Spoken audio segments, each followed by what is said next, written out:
Assalamualaikum warahmatullahi wabarakatuh. Perkenalkan, nama saya Junita Soraya dengan NIM 2021011326. Saya di sini dari kelas AB62L. Di sini saya akan memenuhi salah satu UAS marketing manajemen yang diampu oleh dosen Bapak Cahyadi Sufyansuri.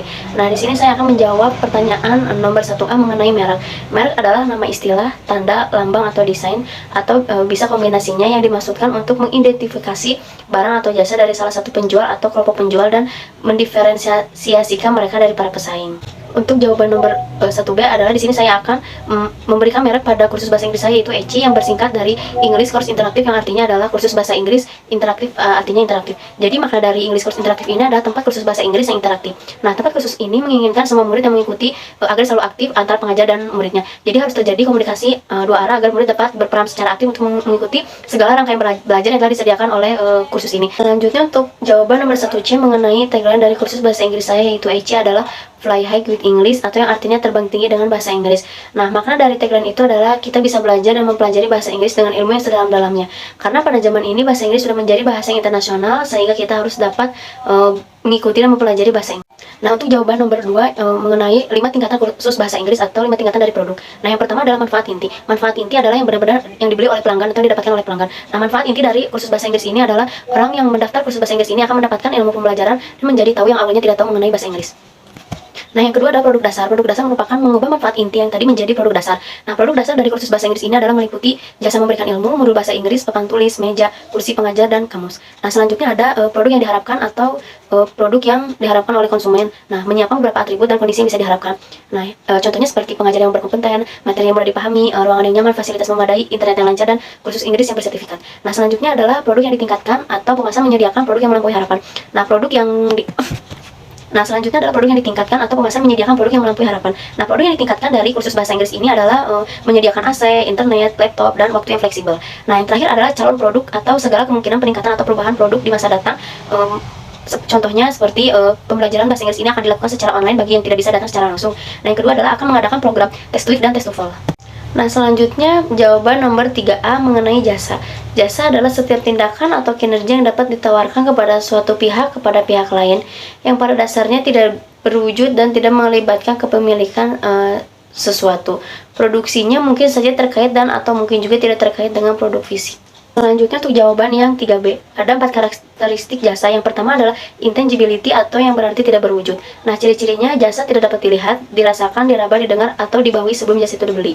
Nah, contohnya itu salon. Nah, untuk contoh secara lengkapnya itu yang pertama ada tempat, place itu untuk salon, terletak, area keluar atau arus lalu lintas harus tertata serta ruang tunggu bagi konsumen. Nah, untuk orang, jumlah karyawan yang bekerja harus sesuai dengan job desk-nya agar pekerjaan lebih cepat dan menghasilkan kinerja yang baik.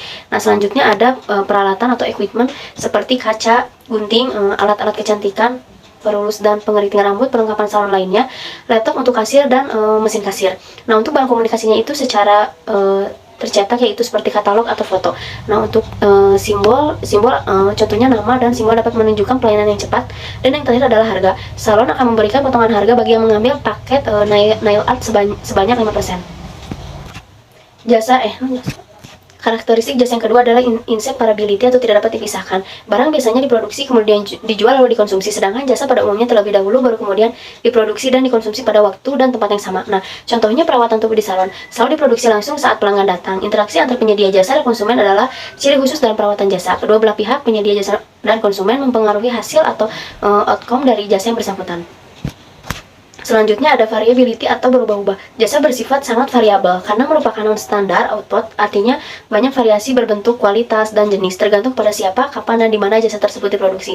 Para pembeli jasa sangat peduli akan variabilitas yang tinggi tersebut dan seringkali para pembeli jasa tersebut meminta pendapat orang lain sebelum akhirnya memutuskan untuk membeli atau memilih. Nah, contohnya sebagai mungkin karyawan yang ada di bank karena mungkin saja melayani bisa sesuai dengan moodnya atau sesuai dengan suasana hatinya. Nah, karakter yang terakhir adalah perisability atau tidak tahan lama. Jasa tidak bisa disimpan, mudah lenyapnya jasa tidak menjadi masalah bila permintaan tetap karena mudah untuk lebih dahulu mengatur staf untuk melakukan jasa itu. Jika permintaan berfluktuasi, perusahaan jasa menghadapi masalah yang sulit. Nah, contohnya seperti perusahaan transportasi umum yang harus memiliki lebih banyak kendaraan karena permintaan pada jam sibuk, bahkan jika permintaannya cukup merata sepanjang hari.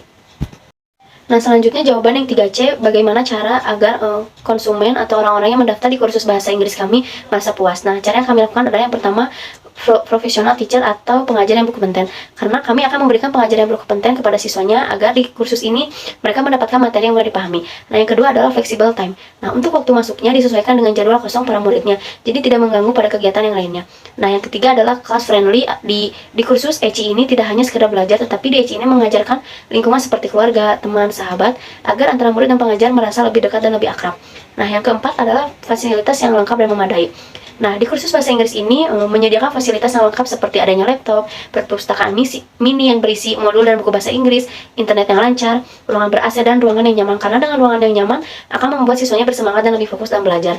Nah, dan yang terakhir adalah adanya apresiasi atau reward. Dalam kursus ini mungkin dalam sebulan sekali akan mengadakan perlombaan kecil untuk yang menjadi pemenang akan mendapatkan reward. Nah, untuk reward itu pun sendiri tidak hanya yang lomba, tetapi reward itu akan diberikan kepada murid yang aktif dalam kelas. Nah, sehingga murid tidak banyak mendapatkan ilmu, murid juga merasa dihargai atas prestasinya mereka. Nah, mungkin maksud reward dari sini tidak hanya hadiah, tetapi bisa reward itu berupa poin. Jadi sehingga poin dikumpulkan akan mendapatkan potongan beberapa persen dalam pembiayaan kursus bahasa Inggris. Nah, selanjutnya nomor 4A itu kita akan menghitung harga pokok produksi atau HPP. Yang kedua adalah hitung harga jual markup 25% dari penjualan. Yang ketiga adalah harga jual berdasarkan tingkat pengembalian 20% dari investasi.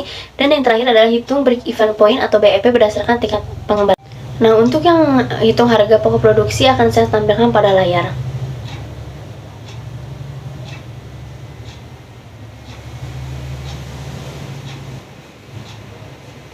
Selanjutnya yang harga jual markup dari 25% dari penjualan.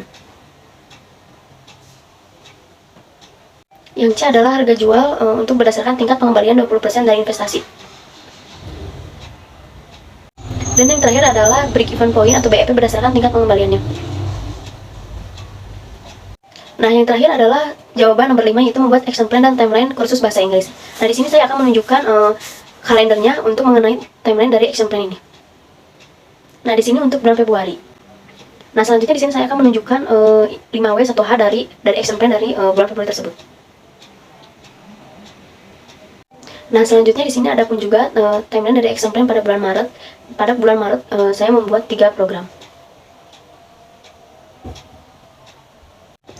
Nah, mungkin cukup segitu yang bisa saya sampaikan mengenai jawaban UAS Marketing Manajemen. Mohon maaf apabila ada kesalahan atau kekurangan, mohon dimaafkan. Wassalamualaikum warahmatullahi wabarakatuh.